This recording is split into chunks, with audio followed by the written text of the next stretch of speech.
football les précédentes finales de l'OM en Coupe d'Europe. C'est l'histoire d'un crâne glabre qui en rencontre un autre. 44e minute de jeu, Ageo Tremateborg célèbre pour ses mimiques et ses coups de sifflet, l'arbitre italien Pierluigi Collina expulse Fabien Barthez, coupable d'avoir taclé Mista dans la surface. Double peine, le divin chauve est contraint de quitter du terrain le jeune Jérémy Gavanon, bouclette innocente, le remplace au gant levé et encaisse un premier but de Vicente sur pénalty juste avant la mi-temps. Fin de l'aventure européenne pour ce curieux homme tombeur de Newcastle et l'Inter Milan.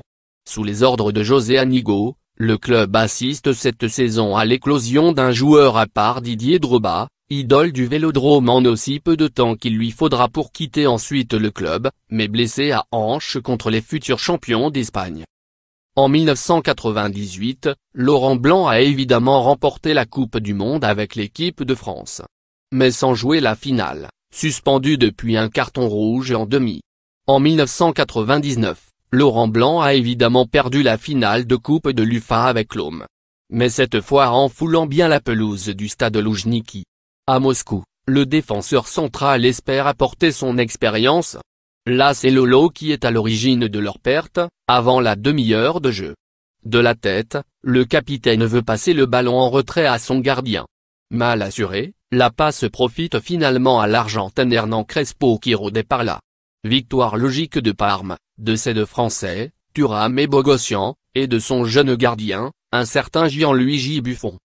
L'OM conclut la saison de son centenaire sur une autre déception, manquant d'un rien le titre de champion de France au profit de Bordeaux.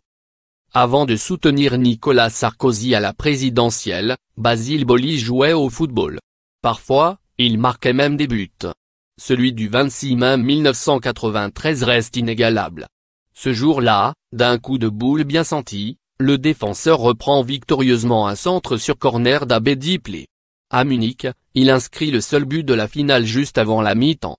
Pour la première fois en un demi-siècle, un club français remporte la Coupe d'Europe, la plus prestigieuse, celle aux grandes oreilles. Avec ce succès en Ligue des Champions, Basile Boli, Kriwadl et les autres conjurent la déception née 2 ans plus tôt de leur finale perdue face à l'Étoile Rouge de Belgrade. Dans les cages, un jeune gardien hilar, Fabien Barthez, alors encore nanti de quelques cheveux. 11 avant la finale de l'UEFA perdue contre Valence. L'histoire retiendra aussi que le seul entraîneur à avoir jamais soulevé la Ligue des Champions avec un club français s'appelle Raymond Goethal, citoyen belge. Basile Boli peut pleurer tout son sou. Mettons-nous à sa place ce jour-là, l'homme du président Bernard Tapie domine cette finale face à l'Étoile Rouge de Belgrade. En vain, même après une prolongation d'une demi-heure. Au bout de 2 heures de jeu, toujours 0-0 au stade San Nicola de Bari, en Italie. La séance des tirs au but, impitoyable, achève les ambitions olympiennes. Première tentative de Manuel Amoro, premier raté. Dans les buts, Pascal Olmeta s'avoue battu face aux 5 tireurs yougoslaves, parmi lesquels le Croate Robert Prosinecki et le Serbe Sinja Mijajlović.